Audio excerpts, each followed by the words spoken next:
Hello students, today we are going to discuss about the periodic classification of element. According to BOSEM, it is in chapter number 1, but according to CBSE, it is in chapter number 5.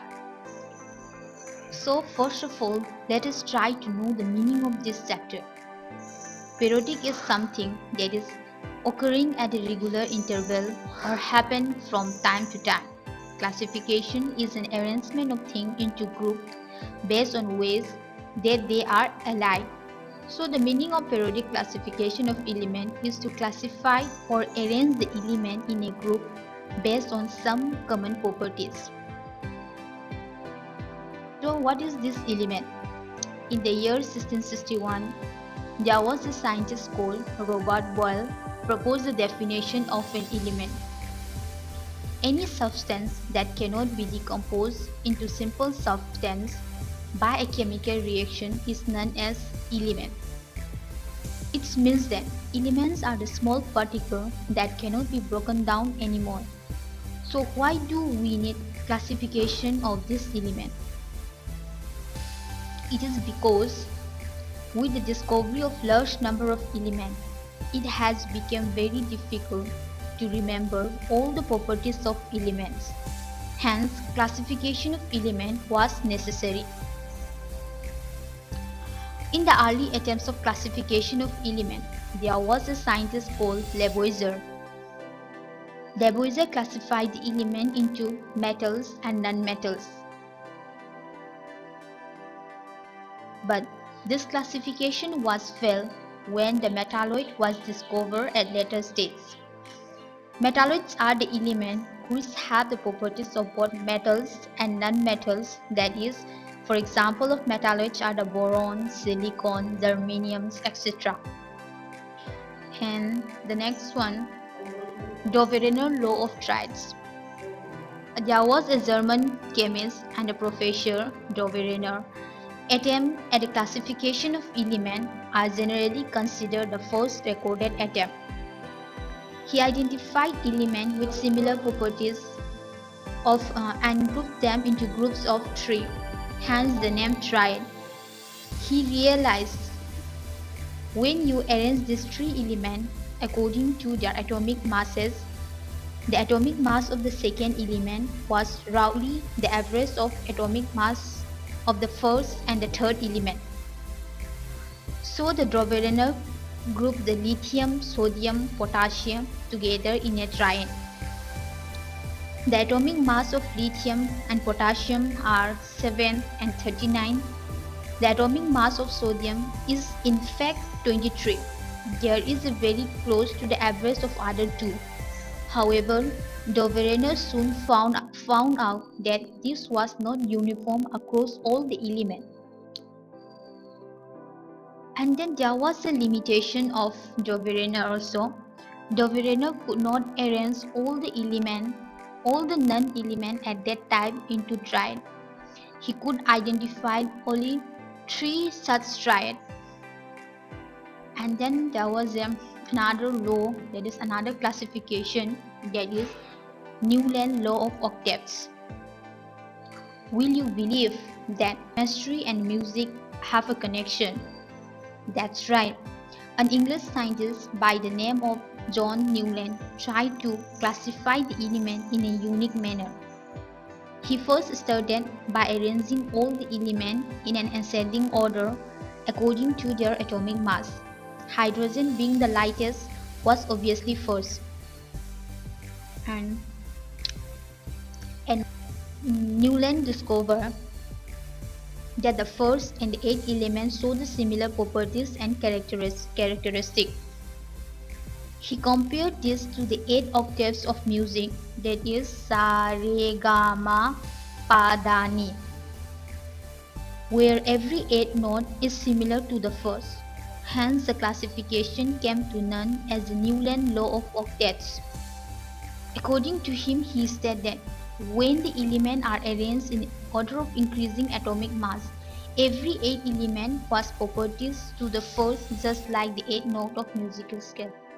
So you can see in this there is a table, that is sa, re, ga, ma, pa, da, ni.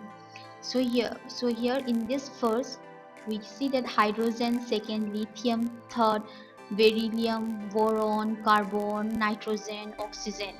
And then in the eighth number, it came to the first. That is, it came to the first. That is fluorine. This is the first. So they have the similar chemical properties. So fall with the classification. To begin with, the law was applicable up to the calcium. After calcium, every 8 element do not share the similar properties to the first one. Also, a new element were discovered and they did not fit into the law. Newland had also adjusted the two elements into one slot and paired together some very unlike elements in order to make the classification work. Ultimately, this classification also fell. Now, Mendeleev Periodic Table.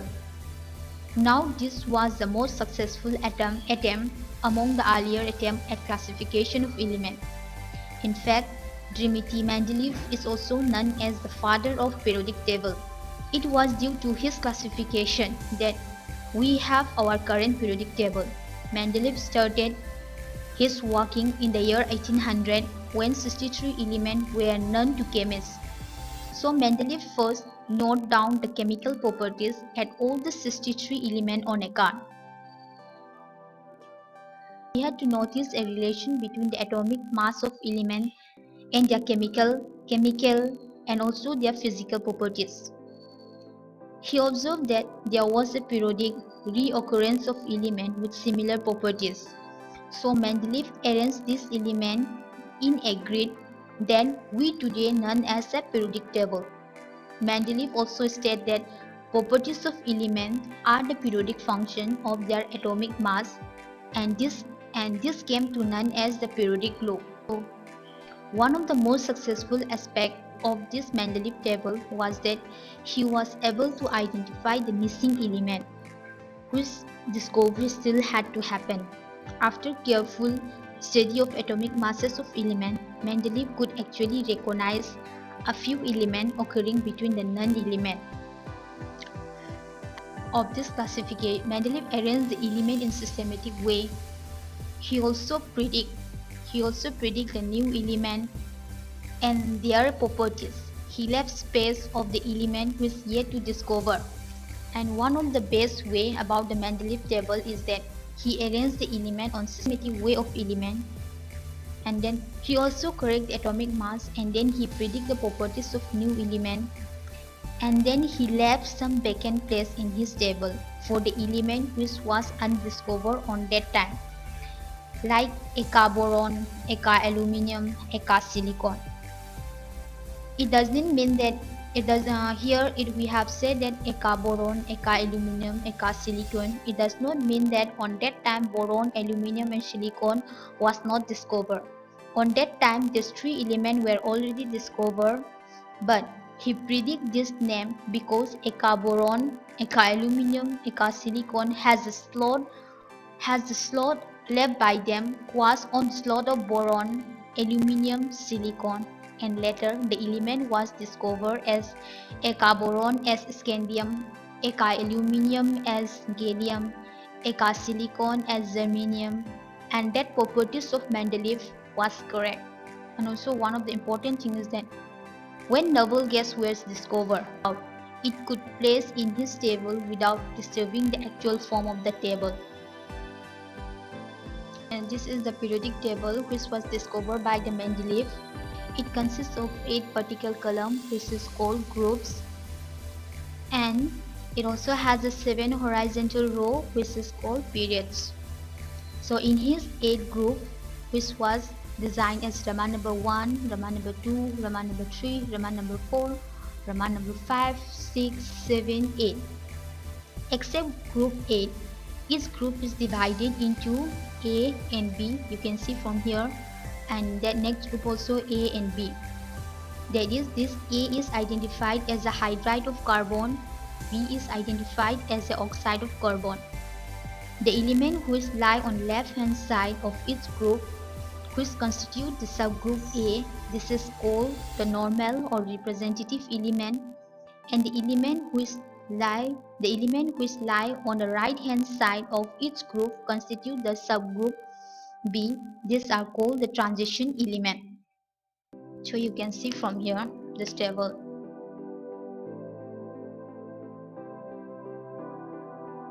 Despite its success, there was still the few shortfalls in the Mendeleev table. First, he failed to place the hydrogen correctly on his table. Hydrogen exhibit the properties of both alkali metal as well as those of halogen, so to assign it one position was difficult. Also, that isotopes of elements were proving to be a problem. They could occupy the multiple positions on a table since all the atomic masses are different. Although Mendeleev came very close, there were still improvements that was made and many years to pass till we arrived at the modern periodic table and that we know and learn today. And now next, modern periodic table. In the year 1913, there was a scientist called Henry Moseley. While he was doing an experiment, he found that the atomic number have more fundamental property than the atomic mass. It is because the atomic number is depend on the number of proton and also its electron. So he said that the properties of elements are the periodic function of their atomic number. It means that the properties of elements are repeated after some regular interval. According to him, he arranged the elements in order of their increasing atomic number. There is a 7 horizontal row called the periods. 7 horizontal row. These are the elements which go from top to bottom. That is in the horizontal row are the periods, and the elements which go vertically are known as groups or the family. Those elements which have the same number of valence electrons are placed in the same group. For example, elements having the valence electron equal to 1 are placed in the first group, and the elements having the valence electron equal to 3 are placed in the 13 groups. Element having the valence electron equal to 2 are placed in the second group, except helium, which is placed in the 18th position, since helium is a noble gas. That which means that hydrogen, lithium, sodium, potassium which have the same number of outermost electron or the outermost shell which they have placed in the same period. This hydrogen is placed in the first group, although hydrogen is not the alkali metal. And in the second group, you can see in the second group, alkali earth metal are placed in the second group in the modern periodic table. The element placed in first and second group in the modern periodic table are collectively known as the light element. First period is also known as very short period because it have only two elements, that is hydrogen and helium. There are 8 elements in each of the second and third period. These periods are also known as short period. And in the fourth and the fifth periods, there are the total 18 elements in each of the fourth and the fifth period. These periods are known as long periods. In the sixth period, you can see from here, this one, you can see from here, sixth period, there are 32 elements in sixth period. This period is known as very long period. Seventh period is known as incomplete period because the blank space in his period are supposed to fill by the element which will be discovered in future. And you see that the position of element, you just see that the position of element which is there in the modern periodic table is elements are placed in according to their valence electron and placed in the period according to the number of cells present in them. For example, helium has a valence electron equal to 2, but it is placed in the subgroup 18. You see helium is here. Helium has a valence electron equal to 2, but it is placed in the group number 18 because it is a novel gas and has completely filled the outermost shell. So now, trend in modern periodic table. The trend observed in some important properties of element in moving down the group, that is from top to bottom of the table and across the period from left to right in a period. First, you see the valency. Valency may be defined as the combining capacity of atom of an element with atom of the other element in order to acquire the stable configuration. That is here 8 electron in valence shell. In some special cases, it is 2 electron. Valency remain the same on moving from top to bottom in a group. In a group, the valency remains same on moving from top to bottom in a group. Valency first increase up to 4 on moving from left to right in a group and then decrease up to 0. So this valency remains same on moving from top to bottom in a group, and also valency first increase up to 4 on moving from left to right in a group and then decrease up to 0. Next, atomic size. Atomic size, it refers to the distance between the center of nucleus of an isolated atom to its outermost shell containing electron. Atomic size means the distance between the nucleus and the outermost shell. This atomic size is increased on moving from top to bottom in a group and decreased on moving from left to right in a period. Metallic and non-metallic properties. Metallic character means it is the properties of metal. It is the property of a metal which have a tendency to lose electron. This metallic character is decreased on moving from left to right in a period, and they have a tendency to lose electron, decreased on moving from left to right in a period, and tendency to lose electron increase on moving from top to bottom in a groups. That means tendency to lose electron is also known as electropositive character. Thus, electropositive character decrease on moving from left to right in a period and increase on moving from top to bottom in a group. Non-metallic character. It is the properties of non-metal which have a tendency to gain electron. In a period from left to right, non-metallic character is increased, while in a group, non-metallic character will decrease from top to bottom. This non-metallic character means the tendency to gain electron on increasing from left to right in a period. The tendency to gain electron is called electronegativity.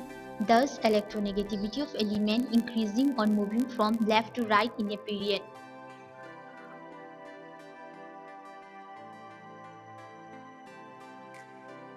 So you see electropositivity, electronegativity is here.